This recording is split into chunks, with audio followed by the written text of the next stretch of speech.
ആകാശവാണി.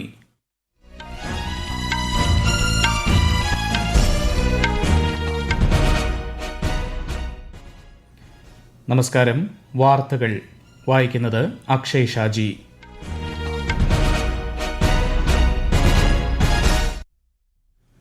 പ്രധാന വാർത്തകൾ. പ്രധാനമന്ത്രി നരേന്ദ്രമോദി നാളെ രാജസ്ഥാനും ഹരിയാനയും സന്ദർശിക്കും. റൈസിംഗ് രാജസ്ഥാൻ ആഗോള നിക്ഷേപ ഉച്ചകോടി ഉദ്ഘാടനം ചെയ്യും. സിറിയൻ തലസ്ഥാനമായ ഡമാസ്കസിൽ സമ്പൂർണ്ണ നിയന്ത്രണം അവകാശപ്പെട്ട് വിമതർ. പ്രസിഡന്റ് ബാഷർ അൽ അസദ് രാജ്യം വിട്ടതായും റിപ്പോർട്ട്. പശ്ചിമേഷ്യ ഇന്ത്യയുടെ സാമ്പത്തിക നയതന്ത്ര മേഖലയ്ക്ക് സുപ്രധാനമാണെന്ന് മനാമ സംവാദത്തിന്റെ സമാപന യോഗത്തിൽ വിദേശകാര്യമന്ത്രി എസ് ജയശങ്കർ. നുഴഞ്ഞുകയറ്റവും ഇടത് തീവ്രവാദവും പ്രതിരോധിക്കുന്നതിൽ BSFന്റെ സേവനം അതുല്യമെന്ന് കേന്ദ്ര ആഭ്യന്തരമന്ത്രി അമിത്ഷാ. ഇന്ത്യക്കെതിരായ ബോർഡർ ഗാവസ്കർ ക്രിക്കറ്റ് പരമ്പരയിലെ രണ്ടാം ടെസ്റ്റിൽ ഓസ്ട്രേലിയയ്ക്ക് ജയം. ഏഷ്യാകപ്പ് പുരുഷ അണ്ടർ-19 ക്രിക്കറ്റ് കിരീടം ബംഗ്ലാദേശിന്. വാർത്തകൾ വിശദമായി. പ്രധാനമന്ത്രി നരേന്ദ്രമോദി നാളെ രാജസ്ഥാനും ഹരിയാനയും സന്ദർശിക്കും. രാജസ്ഥാനിലെ ജയ്പൂർ സമ്മേളന നഗരിയിൽ റൈസിംഗ് രാജസ്ഥാൻ ത്രിദിന ആഗോള നിക്ഷേപ ഉച്ചകോടിയുടെ ഉദ്ഘാടനം അദ്ദേഹം നിർവഹിക്കും. ഉച്ചയ്ക്ക് ശേഷം ഹരിയാനയിലെത്തുന്ന ശ്രീ മോദി പാനിപ്പത്തിൽ ഭീമാ സഖി യോജനയ്ക്ക് തുടക്കം കുറിക്കും. കർണാലിലെ മഹാറാണ പ്രതാപ് ഹോർട്ടിക്കൾച്ചറൽ സർവകലാശാലയുടെ പ്രധാന ക്യാമ്പസിനും അദ്ദേഹം തറക്കല്ലിടും. മെച്ചപ്പെട്ട ഗതാഗത സൌകര്യം, ഡിജിറ്റൽ വൽക്കരണം, അടിസ്ഥാന സൌകര്യ മേഖലയിലെ നിക്ഷേപം എന്നിവയിലൂടെ വടക്കുകിഴക്കൻ ഇന്ത്യ ശ്രദ്ധേയമായ വളർച്ചയ്ക്ക് സാക്ഷ്യം വഹിക്കുന്നുവെന്ന് പ്രധാനമന്ത്രി നരേന്ദ്രമോദി. വികസിത ഭാരതം എന്ന ലക്ഷ്യം നേടുന്നതിൽ വടക്കുകിഴക്കൻ മേഖലയ്ക്ക് സുപ്രധാന പങ്ക് വഹിക്കാനാകുമെന്നും കേന്ദ്രമന്ത്രി ജ്യോതിരാദിത്യ സിന്ധ്യയുടെ ലേഖനം പങ്കുവച്ച് പ്രധാനമന്ത്രി പറഞ്ഞു. ഒരാഴ്ച നീണ്ടുനിന്ന ആക്രമണത്തിന് ശേഷം സിറിയൻ തലസ്ഥാനമായ ഡമാസ്കസിലുള്ള സമ്പൂർണ്ണ നിയന്ത്രണം അവകാശപ്പെട്ട് വിമതർ. 24 വർഷത്തെ ഭരണത്തിന് ശേഷം Syrian president Bashar al Assad രാജ്യം വിട്ടതായും റിപ്പോർട്ടുണ്ട്. സമാധാനപരമായ അധികാര കൈമാറ്റത്തിന് തയ്യാറാണെന്ന് സിറിയൻ പ്രധാനമന്ത്രി മുഹമ്മദ് ഖാസി അൽ ജലാലി അറിയിച്ചെന്ന റിപ്പോർട്ടും പുറത്തുവന്നു. അറബ് യൂറോപ്യൻ രാജ്യങ്ങളുമായും ഐക്യരാഷ്ട്രസഭയുമായും ചർച്ച നടത്തുമെന്ന് സിറിയൻ വിമതർ വ്യക്തമാക്കി. അതേസമയം ഡമാസ്കസ് വിമാനത്താവളത്തിൽ നിന്ന് സുരക്ഷാ സൈന്യം പിൻവാങ്ങി. ഡമാസ്കസിനടുത്തുള്ള ജയിലിലെ തടവുപുള്ളികളെ മോചിപ്പിച്ചതായും ഹോംസ് നഗരത്തിന്റെ നിയന്ത്രണം തങ്ങൾക്കാണെന്നും വിമതർ വ്യക്തമാക്കി. പശ്ചിമേഷ്യയുമായുള്ള സഹകരണം മെച്ചപ്പെടുത്തുന്നതിനുള്ള സമഗ്ര നയം അവതരിപ്പിച്ച് വിദേശകാര്യമന്ത്രി S Jaishankar.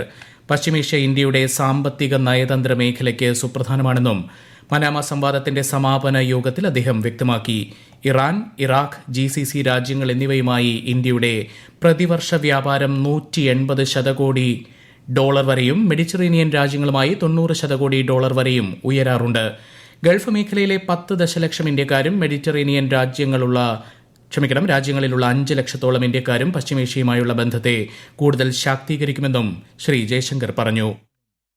It is a region where we do about $170 to $180 billion worth of trade every year, where there is an Indian diaspora today of about 10 million people, which is for us not just a key energy partner, but a broader economic partner, a very crucial source of investment, and increasingly an important technology collaborator.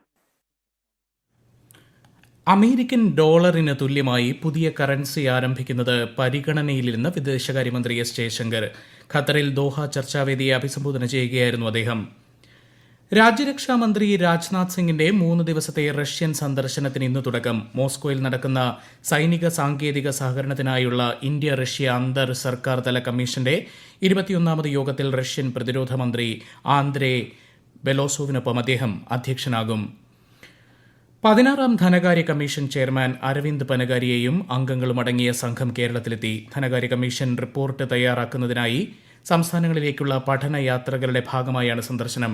2026 April 1 മുതലാണ് കമ്മീഷന്റെ ശുപാർശ പ്രകാരമുള്ള ധനവിഹിതങ്ങൾ കേരളത്തിന് ലഭ്യമാവുക. ചാർധാം യാത്രയ്ക്ക് ഉത്തരാഖണ്ഡിൽ തുടക്കമായി. രുദ്രപ്രയാഗ് ജില്ലയിലെ ഓംകാരേശ്വർ ക്ഷേത്രത്തിൽ ഉത്തരാഖണ്ഡ് മുഖ്യമന്ത്രി പുഷ്കർ സിംഗ് ധാമി യാത്ര ഔദ്യോഗികമായി ഉദ്ഘാടനം ചെയ്തു. ഈ വാർത്തകൾ ആകാശവാണിയിൽ നിന്ന്.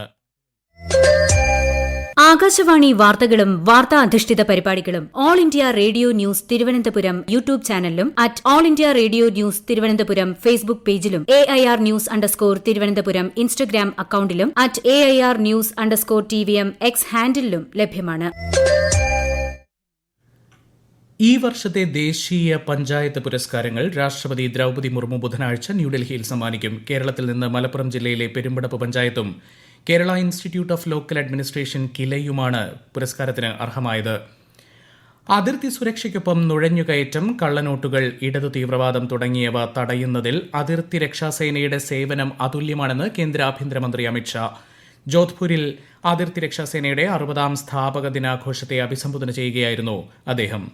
हमारे जवान अपने जीवन का सुवर्ण काल -43 डिग्री टेम्परेचर से लेकर +43 डिग्री टेम्परेचर तक सीमा पर बिताते हैं. आपका ये बलिदान, आपका ये समर्पण और देश के प्रति आपकी ये देशभक्ति पूरा देश सराहता भी है और उसके प्रति सम्मान भी रखता है. ലോക ചെസ് ചാമ്പ്യൻഷിപ്പിൽ മുന്നിലെത്തി ഇന്ത്യയുടെ ഡി ഗുകേഷ്. 11ാം റൌണ്ടിൽ നിലവിലെ ചാമ്പ്യൻ ചൈനയുടെ ഡിങ് ലിറിനെ ഗുകേഷ് പരാജയപ്പെടുത്തി. നിലവിൽ ഗുകേഷിന് 6ഉം ഡിങ് ലിറിന് 5 പോയിന്റുമാണുള്ളത്. ആദ്യം 7.5 പോയിന്റ് നേടുന്ന കളിക്കാരനാണ് ലോക ചാമ്പ്യൻ. ഓസ്ട്രേലിയക്കെതിരായ ബോർഡർ ഗാവസ്കർ ക്രിക്കറ്റ് പരമ്പരയിലെ 2ാം ടെസ്റ്റിൽ ഇന്ത്യയ്ക്ക് 10 വിക്കറ്റിന്റെ തോൽവി. 5 വിക്കറ്റ് നഷ്ടത്തിൽ 128 റൺസ് എന്ന നിലയിൽ 2ാം ഇന്നിംഗ്സ് പുനരാരംഭിച്ച ഇന്ത്യ 175 റൺസ് എടുക്കുന്നതിനിടെ എല്ലാവരും പുറത്തായി. 19 റൺസ് വിജയലക്ഷ്യം ഓസീസ് വിക്കറ്റൊന്നും നഷ്ടപ്പെടാതെ മറികടക്കുകയായിരുന്നു. ഓസ്ട്രേലിയക്കെതിരായ വനിതാ ഏകദിന ക്രിക്കറ്റ് പരമ്പരയിലെ 2ാം മത്സരത്തിൽ ഇന്ത്യയ്ക്ക് തോൽവി. 122 റൺസിനാണ് ഓസ്ട്രേലിയ വിജയിച്ചത്. ഏഷ്യ കപ്പ് പുരുഷ അണ്ടർ-19 ക്രിക്കറ്റ് കിരീടം ബംഗ്ലാദേശിന് ദുബായിൽ നടന്ന ഫൈനലിൽ ഇന്ത്യയെ 59 റൺസിനാണ് പരാജയപ്പെടുത്തിയത്. കേരളത്തിൽ 31 വാർഡുകളിൽ ഉപതെരഞ്ഞെടുപ്പ് മറ്റന്നാൾ. മലപ്പുറം ജില്ലാ പഞ്ചായത്തിലെ തൃക്കലങ്ങോട് വാർഡ് ഉൾപ്പെടെ 11 ജില്ലകളിലായി 4 ബ്ലോക്ക് പഞ്ചായത്ത് വാർഡുകൾ, 3 മുനിസിപ്പാലിറ്റി വാർഡുകൾ, 23 ഗ്രാമപഞ്ചായത്ത് വാർഡുകൾ എന്നിവിടങ്ങളിലാണ് ഉപതെരഞ്ഞെടുപ്പ്. രാവിലെ 7 മുതൽ വൈകിട്ട് 6 വരെയാണ് വോട്ടെടുപ്പ്. വോട്ടെണ്ണൽ ബുധനാഴ്ചയാണ്. പഞ്ചാബിൽ 5 മുനിസിപ്പൽ കോർപ്പറേഷനുകളിലേക്കും മുനിസിപ്പൽ കൌൺസിലുകൾ, നഗരപഞ്ചായത്തുകൾ എന്നിവിടങ്ങളിലെ 598 വാർഡുകളിലേക്കുമുള്ള തെരഞ്ഞെടുപ്പ് ഈ മാസം 21-ന് രാവിലെ 7 മുതൽ വൈകിട്ട് 4 വരെയാണ് വോട്ടെടുപ്പ്. വോട്ടെണ്ണലും അന്നേ ദിവസം നടക്കും.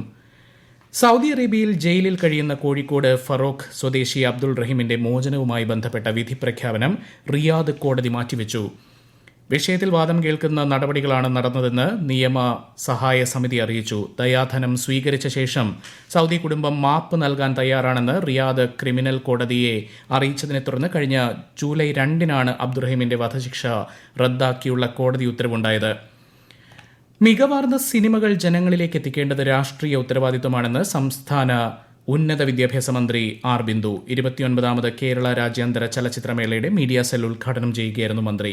വനിതാ സംവിധായകരുടെ സിനിമകളുടെ പ്രാതിനിധ്യം ഈ വർഷത്തെ മേളയെ കൂടുതൽ ശ്രദ്ധേയമാക്കുമെന്നും മന്ത്രി പറഞ്ഞു. ഡൽഹിയിലെ വായു ഗുണനിലവാരം വളരെ മോശമായി തുടരുന്നു. ഉച്ചവരെയുള്ള കണക്ക് പ്രകാരം ഡൽഹിയിൽ വായു ഗുണനിലവാര സൂചിക 284-ലെത്തി. കേന്ദ്ര മലിനീകരണ നിയന്ത്രണ ബോർഡിന്റെ കണക്കനുസരിച്ച് നഗരത്തിലെ ചില പ്രദേശങ്ങളിൽ ഗുണനിലവാര സൂചിക 300 കടന്നു. അടുത്ത 2 ദിവസം ഡൽഹിയിലും പരിസര പ്രദേശങ്ങളിലും പൂകമഞ്ഞിനും നേരിയ മൂടൽമഞ്ഞിനും സാധ്യതയുള്ളതായി കേന്ദ്ര കാലാവസ്ഥാ വകുപ്പ് അറിയിച്ചു. ഫെഞ്ചൽ ചുഴലിക്കാറ്റിനെ തുടർന്നുണ്ടായ നാശനഷ്ടങ്ങൾ വിലയിരുത്താൻ ജോയിന്റ് സെക്രട്ടറി രാജേഷ് ഗുപ്തയുടെ നേതൃത്വത്തിലുള്ള കേന്ദ്ര സംഘം ഇന്ന് പുതുച്ചേരിയിലെത്തി. കനത്ത മഴയും വെള്ളക്കെട്ടും സാരമായി ബാധിച്ച മുള്ളോഡയിലെ വൈദ്യുതി ഉപനിലയം സംഘം സന്ദർശിച്ചു. Puducherry lieutenant governor K Kailashnathan, മുഖ്യമന്ത്രി എൻ രംഗസ്വാമി എന്നിവരുമായും കേന്ദ്ര സംഘം കൂടിക്കാഴ്ച നടത്തും. പുതിയ 3 ക്രിമിനൽ നിയമങ്ങൾ ഇന്ത്യയുടെ നിയമവ്യവസ്ഥയെ കൂടുതൽ സുതാര്യവും കാര്യക്ഷമവുമാക്കുന്നതായി ചണ്ഡീഗഡ് DGP സുരേന്ദ്ര യാദവ് പറഞ്ഞു. വികസിത ഇന്ത്യയെ പ്രതിഫലിക്കുന്നതാണ് പുതിയ ക്രിമിനൽ നിയമങ്ങൾ. പുതിയ വ്യവസ്ഥകൾ സമകാലിക സമൂഹത്തിന് അനുയോജ്യമാണെന്നും അദ്ദേഹം പറഞ്ഞു. പ്രധാന വാർത്തകൾ വീണ്ടും. പ്രധാനമന്ത്രി നരേന്ദ്രമോദി നാളെ രാജസ്ഥാനും ഹരിയാനയും സന്ദർശിക്കും. റൈസിംഗ് രാജസ്ഥാൻ ആഗോള നിക്ഷേപ ഉച്ചകോടി ഉദ്ഘാടനം ചെയ്യും. സിറിയൻ തലസ്ഥാനമായ ഡമാസ്കസിൽ സമ്പൂർണ്ണ നിയന്ത്രണം അവകാശപ്പെട്ട വിമതർ പ്രസിഡന്റ് ബാഷർ അൽ അസദ് രാജ്യം വിട്ടതായും റിപ്പോർട്ട്. പശ്ചിമേഷ്യ ഇന്ത്യയുടെ സാമ്പത്തിക നയതന്ത്ര മേഖലയ്ക്ക് സുപ്രധാനമാണെന്ന് മനാമ സംവാദത്തിന്റെ സമാപന യോഗത്തിൽ വിദേശകാര്യമന്ത്രി എസ് ജയശങ്കർ.